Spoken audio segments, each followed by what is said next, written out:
radio Madagasikara sy mijery ny fahita lafim-pirenena amin'izao zoma fa 25 ny volana marsa taona 2024 izao indray arak'izao ahitanao azy izao dia Odila Lalao Rakotomanga no eto amin'ny fanolorana.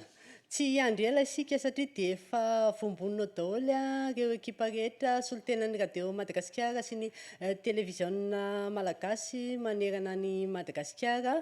Ny namako Tsivyerilaza Saidy dia efa tafiditra ao amin'ny antenninao. Misy ny trangana tsy fandriampahalemana miseho any Vondrozo any amin'izao fotoana izao. Tsivyerilaza Saidy, apita-pitao. Misaotra anareo anosy napitana tena teny distrikany Vondrozo. Miarabanao namako Lalao, miaraban'ny malagasy rehetra manerana anosy koa manaraka ny fandarana pita-pitao amin'izao farany herinandro izao.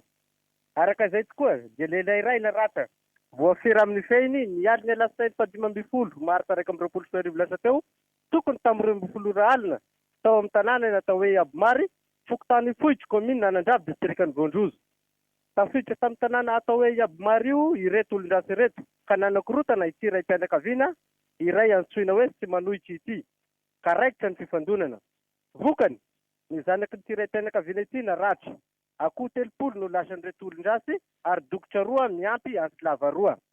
Nampanjeny fokon'olona teo an-toerana ity iray aman-dreny ity ka niroso tamin'ny fanarahan-dia ireto olon-drasy ireto ny fokon'olona izay ny afara tao amin'ny tanàna atao hoe Ambalarano fokotany Mastafoka commune Vondrozo atapy-tanàna.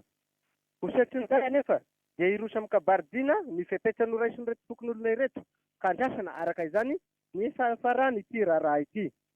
Tsara marina fa fandroany ity iray mpianakaviana ity izao no nisy nanafika ka omby 5 no lasan'izy ireo tamin'ny fanafiana voalohany ka izao indray ny fanondroany. Izay no vaovao azo apita-miainga avy aty amin'ny distrikany Vondrozo. Tsivyerilaza Saidy ho anapita-pitao ny radio sy télévision malagasy. Averiko aminareo anosy ny antenne. Ampita-pitao.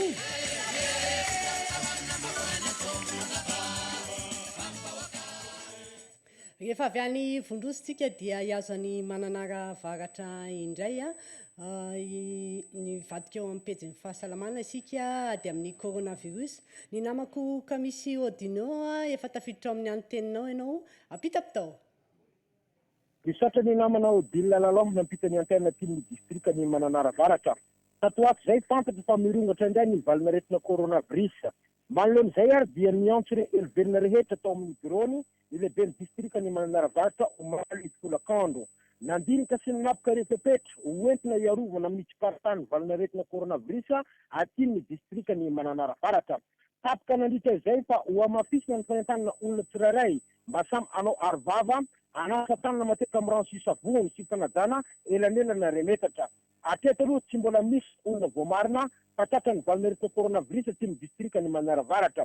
Fa fisoroana amin'ny tsy fahatongavana izany no zava-dehibe. Amaranakazy ny lafin'ny toetrandro manjomjoma ny andro aty ny distrikany Mananara Avaratra. Izay no azambara mivatana avy aty ny distrikany Mananara Avaratra ka misy Odinao averina ho anapita-pitao ny radio sy ny télévision malagasy. Radio Madagasikara ao Mananara FM 100.3 MHz. Radio Maro Atomby. Mikasika an'izay coronavirus izay dia hita fa amin'ny vahoaka malagasy raha pitso sabotsy amin'ny 7 alina ny filoham-pirenena Andry Nirina Rajoelina mikasika an'ity coronavirus ity izay hoarahantsika mivatana eto amin'ny onjam-peon'ny radio Madagasikara sy ny télévision malagasy. Hiazo any Vangaindrano indray isika nahitana trangana fanolanana ankizy tany Vangaindrano tany. Mirana Rambelarson, apita-pitao. Tovavy kely 10 taona nandray tao amin'ny commune Iara distrikany Vangaindrano tamin'ny fahaefatra ny volana martsa raika amby roapolo sy roa arivo lasa teo. Ireo mpiara-monina manodidina no nahatsikaritra io fihetsika mamoa fady natao ny tiranga ity izao ka nampanjeny ren'ilay zaza ka vetrany dia nampanjeny polisy-pirenena eto Vangaindrano. Raha ny fanahy-tsadiana natao dia efa 9 taona no nisaraka izy mivady. Nalainy tany amin'ireny io zaza io ka nanaparany ny habibiany. Salama saina tsara ity iray fianakaviana ity. Tranga fanolanana telo no niseho teto Vangaindrano tao anatin'ny 3 volana ka zaza tsy ampy taona avokoa ny voakasika izany. 9 taona, 7 taona ary 10 taona. Hatolotra fanoavana sy hoe ilay ity iray fianakaviana ity aoriany famidorana atao azy zay no zombara mirana Ramberarson avy sy Vangaindrano ho any fitatao-ny radio sy televiziona malagasy. Radio Madagascar ao Vangaindrano FM 101.2 MHz. Radio Feony Menangara. Fa makasika ny asa tanamaro kosa indray ny vaovao entin'ny namana fanomezatso Marie Robine amintsika any Maintirano any apitapita avy hatrany ary. Toy ny mahazatra dia raha ampito sabotsy fa 20 volana martsa nanatanterahana ny tanamaro andro ny olom-pirenena fahatelo amin'ity taona 2020 ity fanamboarana sy fametrahana dabapako na fasiana fako eto ambony vohitra Maintany no anamarina ny hetsika tanamaro raha ampito izay tafiditra indrindra ao anatin'ny fandarana asa Kolovoahazo. Mbola ho tanterina amintsika ety ihany ny akon'izay fa ny azam-bala aloha hatreto efa hongazana avokoa ireo hetsika rehetra izay nikarakarain'ny fitaleovam-patra ny serasera sy ny kolontsaina teto Maintirano hatrizay taratra amin'ny fahatongavan'ny olona maro izany izay mitoro fahavononana ahitana trano sampandray maro miankina sy tsy miankina amin'ny fanjakana. Izay makasika ny tanamaro fa nanatanteraka fivoriana makasika ny fijerena paikady entina hanafanana ny eritreritra ny anjady amin'ny vehivavy sy ireo olona maro samihafa matetika mitsanga eto amin'ny faritra Melaky toy ny resaka alatromby izay masika ato amin'ny fatotra ny fangalarana kerin'ny olona ireo OPJ rehetra dia ny fivondrona ny sampana miandraikitra arakeloka ny zandary ny avy ao amin'ny rano sy ny ala izay nitariny talen'ny fampanoavana ety Melaky androm-pirenena André tao amin'ny branche fitsarana Marodoko izay no aza-pisaina avy aty Maintirano fanomezatso Marie Robine any ampitapitao radio sy ny televiziona malagasy. Radio Madagascar ao Maintirano FM 750 tebokaro MHz. Feony Melaky. Rehefa avy any Maintiranontsika dia ho an'ny Taolanaro ary hipaka any Betrokany aorinan'izay hijanona eo amin'izay asa tanamaro izay ihany sika fa any Taolanaro Sidonie Angelina inona kosa indray no entinareo hanamariana an'ity asa tanamaro ity apitapitao. Mankasitraka anareo fiara-miasa rehetra ho anosy ao fa voarainay aty Taolanaro ny antenne. Araka izany dia niompana tamin'ny tetikasa Kolovoary ny sagnamaro tamin'ity volana marsa ity. Ny Kolovoary izay tetikasan'ny ministeran'ny serasera sy ny kolontsaina izay tafiditra amin'ny fanajana sy ny fiarovana ny tontolo iainana. Raha ny eto amin'ny fitaleavam-paritra ny serasera sy ny kolontsaina aty amin'ny faritra Anosy eto Faradofay nanomboka ny alatsinainy fa 15 ny volana marsa taona 2024 lasa teo dia nisy ny fampahafantarana ny fahazarana tokony atao aty amin'ny toeram-piasana mba hikadiana ny tontolo iainana izay nitariny ny taleparitra Andriamatoa Karidasy Tenex Zantsibery. Resy lahatra tokoa ny mpiara-miasa ary dia hanatanteraka ireo fihetsika ireo. Ny omaly alakamisy kosa izay andro voalohany nanomboana ny asa fandrafetana ny fitoeram-pako dia niarany salahiny rehetra. Ny vehivavy no nitaonany azy, ny lehilahy kosa no nandray ny lafiny ara-teknika toy ny fandavahana sy ny fanapatapahana ny azy. Marina fa aty amin'ny toeram-piasana ihany no nanatanterahana an'izany ka dia manao ny asa sahaniny toy ny mahazatra ihany koa ny rehetra. Mitohy ny asa amin'izao ora sy fotoana itenenana izao, mandrafitra ary dia ho faranana amin'ny fandokoana izany rapitra. Indray mbava mahakasika ny toetrandro, tsara ny andro mibaliky nga dia masoandro, ny ponina samy miezaka manatanteraka ny asa mahazatra azy amin'ny andavanandro. Izay ary no azo nampisaina Sidonie Angelina RNM TVM Taolanaro any ampitapitao ny radio Madagasikara sy ny televiziona malagasy. Radio Madagascar Taolanaro FM 99.2 MHz. Radio Fandiry.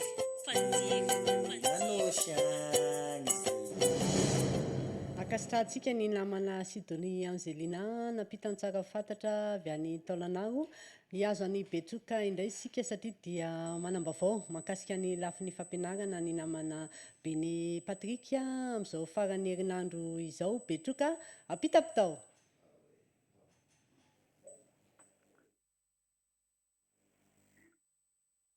Kanao namana Odila Lalao nameny antenne aty aminay aty Betroka.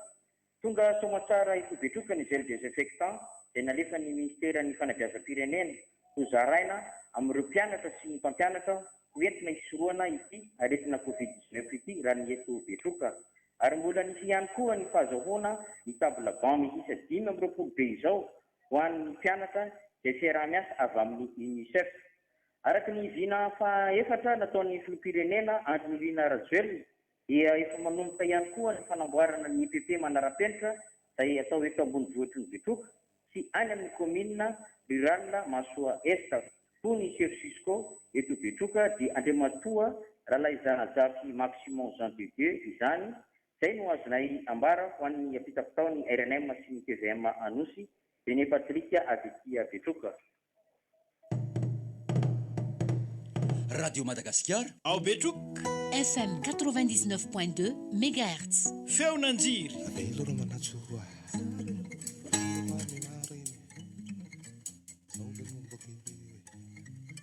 akasitrahana ny namana Beny Patrika avy any Betroka iazo any Nosy-Belleville isika dia ho any Tsiombe ao aorianan'izay ary pakatra ny Ambovombe Androy manarak'izay ihany koa.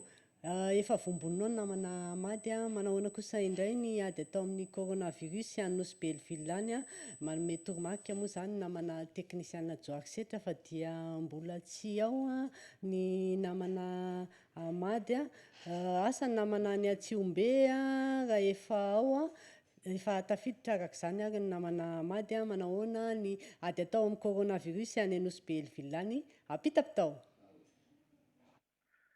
Taurian Zertudia nataon'ny komity miady amin'ny coronavirus eto Nosy-Be ny alatsinainy lasa teo dia niroso tamin'ny fionana tamin'ireo ray aman-dreny ara-panasy avy amin'ny fiangonana sy mosquée misy eto an-toerana ny mpikambana amin'ny komity notarimy ny filohany ny préfet de police sy médecin inspecteur ny alarobia tolakaro lasa teo. Misy ny fitondrana fanazavana nisy eto an-toerana manodidina ty coronavirus ty ny ezaka efa vita sy ny mbola hamasisina izany. Izany indrindra no antoko-pisian'ny fionana hoy ny médecin inspecteur Razafy Mandimby Judikael Romeo. Tsy vita ny piasa ny fahasalamana samrery fa ilana fiarah-mientana amin'ny rehetra ny ady atao amin'ny valanaretina. Nandritra ny dinika maro ny fantaniana sy ny sosikevitra naroso ny mpandray anjara anisan'izany ohatra ny hanokanana 10 minitra isaka ny fotoam-pivavahana hanazavana ny tsimokaretina coronavirus, ny fisindrany sy ny fepetra tokony ho raisina isankanana ny tsy paditahany. Etsy andany moa dia mitohy hatrany ny fanentanana atao sy ny fanitsina ireo izay tsy mararaka ny fepetra sakana eto Nosy-Be, atao ny mpitandro ny fitaminana amin'ny alalan'ny fanasaziana indrindraindrindra ireo izay tsy manao arovava orina. Amady Nosy-Be ho any ampitapitaon'ny radio sy ny televizionna Malagasy. Radio Madagascar à Nosy-Belleville FM 99.2 MHz. Radio Nosy Magnitry. Iazo any Tsiombe indray sika rehefa avy any Nosy-Belleville any ny makasika ny sosialy izay ihany no entin'ny namana Raymond Jean Narcisse amintsika efa tafiditra ao amin'ny anteninao ianao namana Raymond Jean Narcisse Tsiombe apita-pitao. Makasitraka anareo anonsy fa voaranay ny antenne ary miarahaba ny mpihaino radio Madagasikara sy ny televiziona malagasy manerana ny nosy. Fa eo amin'ny resaka sosialy izay tokoa namana Odile Lalao dia agent communautaire na AC 20 ato amin'ny commune na Tsiombe no nahazo fiofanana mahakasika ny tsy fanjaira-tsakafo ho an'ny ankizy sy ny vehivavy bevoka tamin'ny alalany tetikasa maharo nandritra ny 5 andro. Izao moa no atao mba hanatsarana ny fahaiza-manaon'izy ireo sy ny hahatratrarana bebe kokoa ny fitombon'ny zaza tratsiny izany tsy fanjaira-tsakafo izany ary indrindra ny fampahafantarana anireto fiofana ireto ny marika mena sy mavo. Aorian'izao fiofanana izao moa dia ireo to AC ireto no isahana ireo ankizy ahitana marika mavo ary halefa eny amin'ny CSBD kosa ny marika mena na ny ankizy tena reraka. Ankoatra izay namana Odile mankalaza ny faha 20 marsa ny sekoly Saint Joseph Andimasera Fille la Chapelle Tsiombe ka amin'ny maha sekoly Pinonazy dia natomboka tamin'ny alalan'ny lamesa lehibe tamin'ny alarobia lasa teo. Kilalao maro samihafa kosa no natao omaly ary mifaranana amin'ny alalan'ny fiaraha-misakafo ataon'ny ray aman-dreny ny mpianatra sy ny mpianatra atao anatin'ity sekoly tsy miankina anankiray ity. Amaranay ny anjaranay dia mitohy raha pitso faha 20 mars araika amby roapolo sy roa arivo ny hetsika ara-kolontsaina izay fanitsanana faharoa karakaray ny délégation na sy ny serasera Tsiombe izany mibaleka ingaibe masoandro milamina ny tanàna Raymond Zanarsis faritra Androy RNM Tsiombe ho any ampitapitao ny radio sy ny télévision malagasy ampitapitao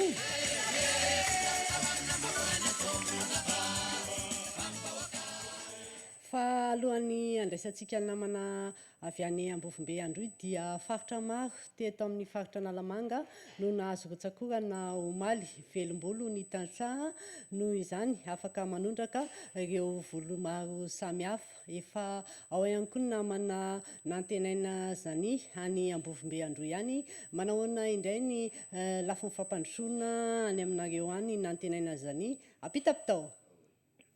Ya, misaotra anao namanao adinina lalao napitany antenne ty Ambovombe Androy.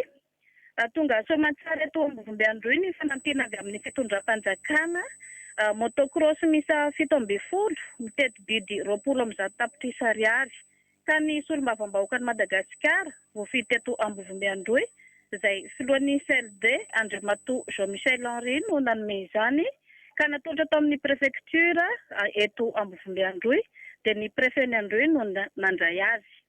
Ireo motor eo dia hoentina anatanterahana ireo délégué ny asany sy ny andraikitra izay sahaniny mba ahafahany izy ireo ihany koa midina ifotony any amin'ny commune tsirairay avy izay iandraketany. Zava-dehibe loatra no nazahoana izany satria ny district Ambovombe Androy dia midadasika ka anisan'ny manamaivana ny famezivezen'ireo délégué ireo izany fahazahoana ny moto izany. Tsara ny manamarika fa anisan'ny mamaly ny velorano faharoa ambin'ny folo ny filoham-pirenena izao dia ny fanjakana manantona ny vahoaka amin'ny fitsinjaram-pahefana tena marina sy tena izy. Izay no azo ampitaina avy aty Ambovombe Androy nantenaina Janie ho an'ny ampitapitao ny RFM sy ny TVM.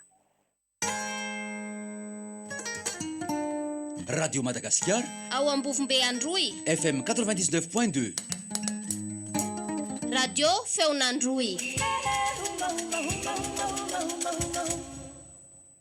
Fa mirongatra indray ny Andiambalala ny Ankazo Aboany Jean Crislin manahoana mikasika an'ity valala ity mbola tsy tafiditra moa zany ny namana Jean Crislin any Ankazo Aboany mbola maro ireo namana hiditra eto anisan'izany ny any Belotsirbina, ny any Vohibe, ny any Ambanja, ny any Mahajanga dia iangaviana zany namana rehetra mba hanaraka ny toromaka raha teknika efa ao zany namana ny Ankazo Abo manahoana ny mikasika an'ity Andiambalala ity Jean Crislin apitapitao.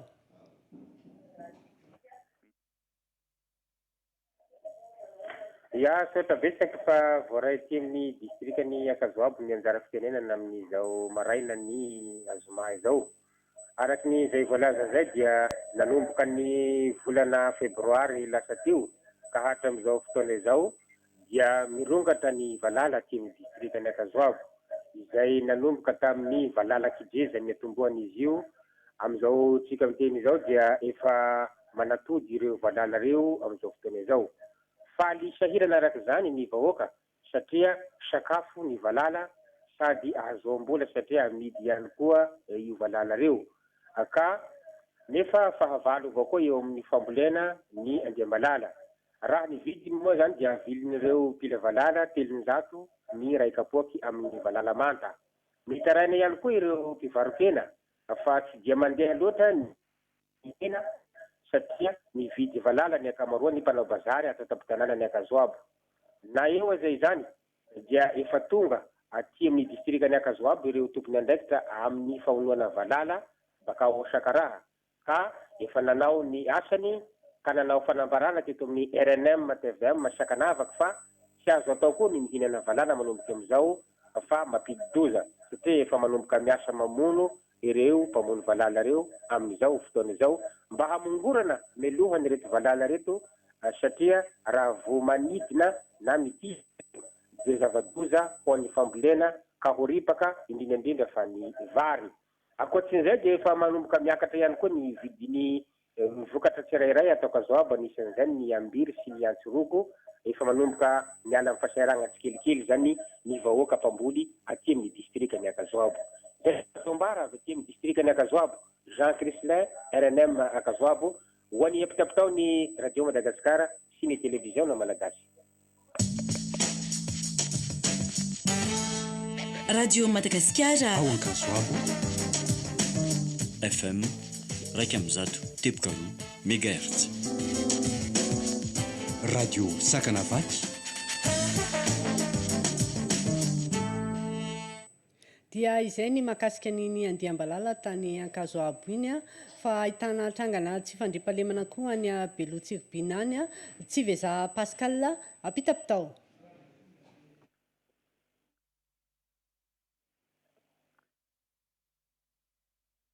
Voaray ny antenne fokotany iray antsoina hoe amin'ny commune ambanivohitra Bemarivo Ankirono Beloha Morotsiribina indray no lasi omaly maraina tamin'ny 10 ora dahalo izay mirombo fiadiana mahery vaika raikitra ny sakoroka tamin'io maraina io satria mbola tao anatin'ny torimaso ny mponina marina fa olona voaka no tifirindreo dahalo ka maty ary 3 hafa kosa no naratra mafy ary ety amin'ny hôpitaly clinique de Masera ety Beloha Morotsiribina ary de efa nahazo fitsaboana. Omby 20 mahery no lasan'ireo dahalo ary mbola tsy tafaverina amin'ny tompony. Efa dia dahalo 2 no maty voatify tokon'olona. Na dia eo anefa izany dia manamafy ny andromasom-pokon'olona amin'ny alalan'ny kalony ireo fokotany sisa ato amin'ny commune Bemarivo Ankirono.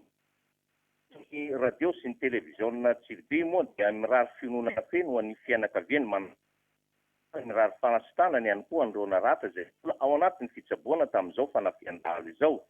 Marananay azy dia eo amin'ny resaka fahasalamana ny amin'ireo fepetra ara-pahasalamana mba tsy hiparitany valan'aretina COVID-19 vahoaka aty amin'ny distrikany Beloha Morotsiribina amin'ny alalan'ny ataon'ny mpitandro filaminana sy ireo tompona ny amin'ny fanaovana aro vava sy orona metatra ary ny fanasantanana amin'ny rano sy savony indrindra fa amin'ireo birao fivezevezeny. Pascal, RNM TV1 Beloha Morotsiribina, ho any ampitapitao ny radio sy ny télévision na Radio Madagasikara ao Belo ambony Tsiribina FM 103.3 MHz. Radio Tsiribi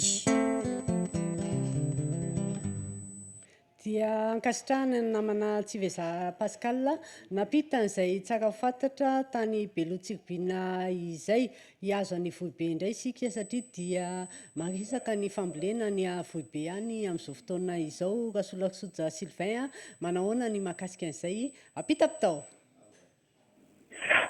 Vokatry ny atsy afapian'ny rosakorana taty amin'ny distrikany Vohibe amin'izao taom-pambolena 124 izao misedra olana ireo tatsaha mpamboly vary satria maina ny fambolena izay kely vita. Manahy izy ireo amin'ny afaratsian'ny vokatra hiakatra. Misy ihany koa nefa ireo commune izay tena tsy nahavita fambolem-bary mihitsiny ahitana izany ao amin'ny commune Ralany Atambobe sy ny commune Ralany Maropaika izay tsy ahitana fidinana mihitsy ny vidim-bary fa dia 1,700 ariary ny iray kapoaka. Eo ihany koa ny fisiany fitandrahana harena kibon-tany toy ny volamena sy ny vatosoa izay mampiakatra ny vidin-davatra ilain'ny mponina amin'ny andavanandro. Noho izany dia maniry ireo tatsaha mba hovatsiana masomboly hanaovana voly avitra amin'ireo tanimbary sy vita voly ka masomboly tsaramaso sy ovy no ilain'izy ireo amin'izany. Mangataka famatsiana amin'ireo tompon'andraikitra manandrefy izany dia ny ministeran'ny fambolena ireo tatsaha aty amin'ny distrikany Vohibe mba hisoroana amin'ny tsy fanjarian-tsakafo mety hitranga aty atoerana. Rasolasoja Sylvain, RNM Vohibe, ho any ampitapitaon'ny radio Madagasikara sy ny télévision Malagasy. Ampitapitao.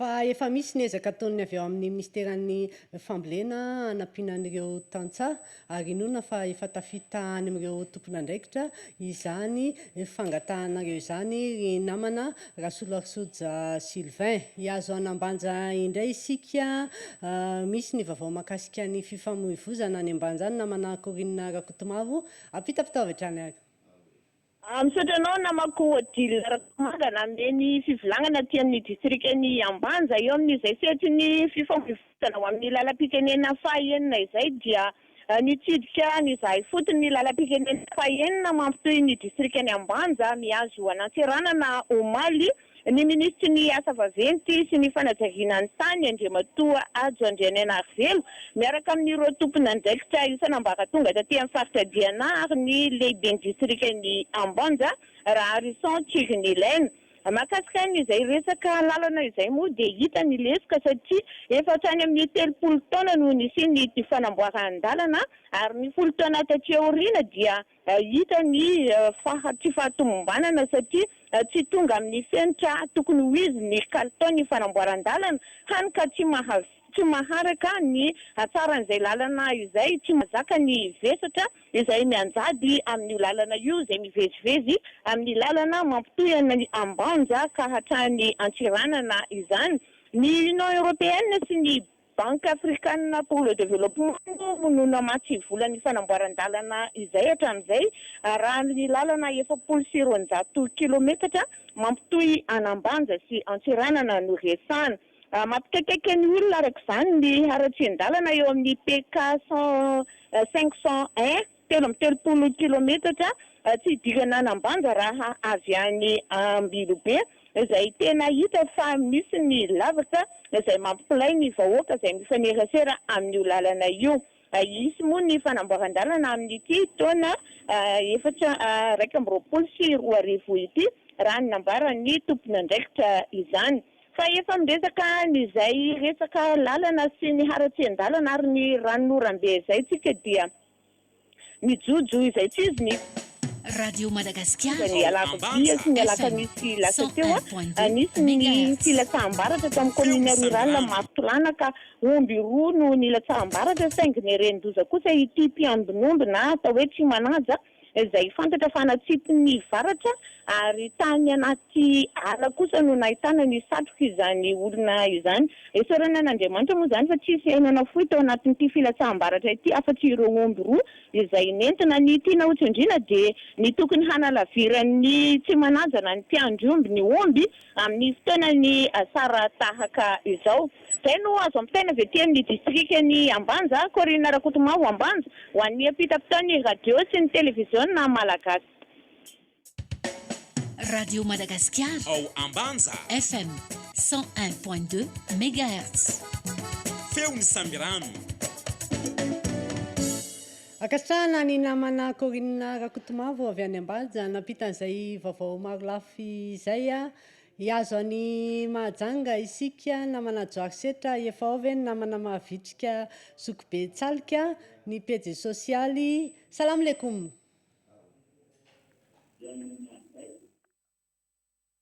alaikum salam wa rahmatullahi wa barakatuh namako Odile Lalau Joarisetra Rosel Dauphin fa indrindra ny mpiaino de Madagasikara mahakasika an'izay sosialy izay dia mbola miantso sy mitaraina ny mpanjifa ny rano ny Jirama eto an-tampon-tanàna ny Mahajanga raha mba misy mitete sy mandeha moramora amin'ny toerana hafa fa amin'ny toerana avo toy ny bloc administratif sy mangarivotra ary fokotany manjary soa dia amin'ny misasakalina vao mandeha ary maraina be dia efa mijanona indray isanandro izany rehetra izany efa nahatra hoy ireo mpanjifa maro ireo ka manaitra ny tompon'andraikitra voakasika izany mba hanafaingana ny fanamboarana sy fanatsarana an'izany rehetra izany fasahirana ny mpanjifa maro no efa mantsaka rano amin'ny vovo na mividy rano amin'ny mpantsaka rano mpivarotano na ranaday moa no ilazana an'ireny aty antoerana aty Mahajanga dia misy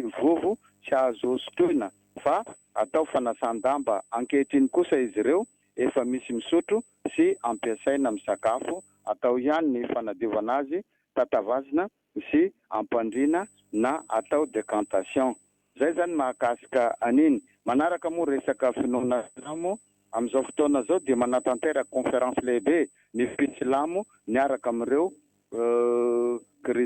tompon'andraikitra sy mpitarika finoana kristianina eto Mahajanga avy eo amin'ny FJKM sy ny hafa ihany koa. Ato amin'ny mosquée Al Zahra Tsaramandroso moa no anatanterahana an'ity conférence ity. Niompana indrindra amin'ny hoe ny asa sy andraikitra nataony Jesosy sy Imamo Hossein Asalatu Wasalamo tamin'ny fanatsarana ny fiaraha monina maha olona. Ity conférence ity moa dia nanomboka tamin'ny maraina androany zoma 20 marsa na fahatelo ny volana Sahabany taona 2024 fanisambolana silamo na hijra.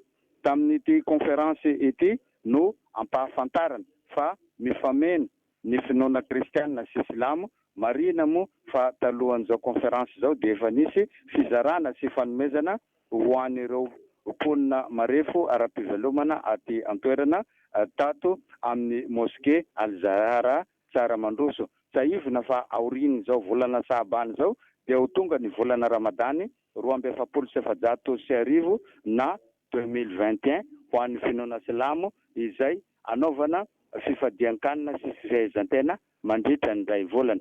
Raha ny toetrandro aty Mahajanga amin'izao fotoana zao dia manjombonjombona ny aty manevoka tanteraka ny hafanana raha nisy rotsakorana tamin'ny maraina be teo. Zay zany mahakasika an'iny fiainan'ny mponina ankapobeny moa zao faraparan'ny herinandro zao dia misotra ampilaminana ankapobeny. Efa maro ny manao kasibosy sy manaraka ny fepetra ara-pahasalamana no nezaka atao amin'ny tompon'andraikitra fatrindra ny mpitandro ny filaminana zay tsy miato mivezivezy misava ho an'izay tsy manao kasibosy dia manao asa fanadiovana faobe na travaux d'intérêt général. Lao Odile Joar Setra Rossel Dauphin miaraka amin'ny fahidiny sy tsaliky ho anampitapitaon Radio Madagasikara sy télévision malagasy. Radio Madagascar.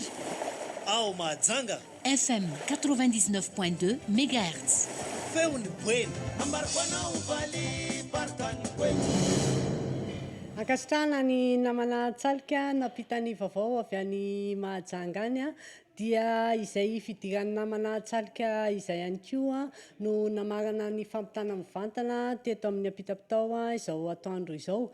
Alohan'ny sarahantsika dia fampatsahivana ny namana mpanao gazety Daniel Randremaro no vahintsika ao anatin'ny fandaharana Vasafidy Rapitso amin'ny Radio Madagasikara rano fotsiny manomboka amin'ny telora sy fahefana eo indray no anarahantsika an'ity fandaharana ity dia lasako anao sahady fa dia mahafinaritra be ny resadresaka amin'ny namana mpanao gazety Daniel Randremaro ka dia aza misaraka amiko Rapitso ao anatin'ny fandaharana Vasafidy ary ny famerenana dia ny alakamisy amin'ny telora sy fahefany ihany koa tolakandro. Isaorana betsaka ny namana tao amin'ny televiziona malagasy ahitana ny namana isany Julie Flaviane teo ihany koa Iaina Rabary, Saya Ranoasy, Nathan Ramakoto, James Bond ary namana Stéphanie Rakoto teto amin'ny Radio Madagasikara nahitana ny namana Rakotaromanana Rossel, Dauphin Ranarson, Joar Setra Randria Tsarafara, Lovatolotra Andriamanana ary teo ihany koa Franklin Ramamonjou, Odile Lalao Rakotomanga dia mametraka mandrapitafa ao amin'ny manaraka indray.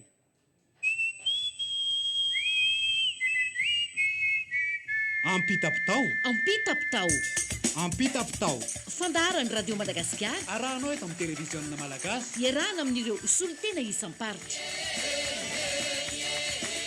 Ampitapitao. Ampitana ny zava-misy sy ny fiainan'ny mponina andavanandro. Asa tsy ezaka. Tanora ratsy fiary, antitra vao ratsy loka. Mila miasa, mila miezaka.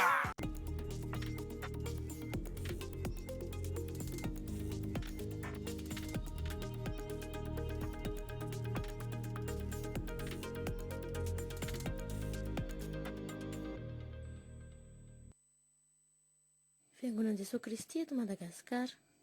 Fitandremana mba ato mitsangana fanantenana Haute-Ville. sondaparitany Antananarivo Atsimo. Tsarovy ny mpitondra anareo izay efa nitoro ny ten'Andriamanitra taminareo. Hevero ny hafaran'ny fiainany. Hebreo 7:17. Ho fanikafana ny fananganana ny tsangam-bato ny fisotrondrondron'ny mpitandrina Randrena Sola Isabella Mivady izay nitandrina nandritra ny 20 taona teto amintsika, ny mpitandrina Mivady, ny biraon'ny fiangonana, ny komitin'ny fisotrondronono, ny fiangonana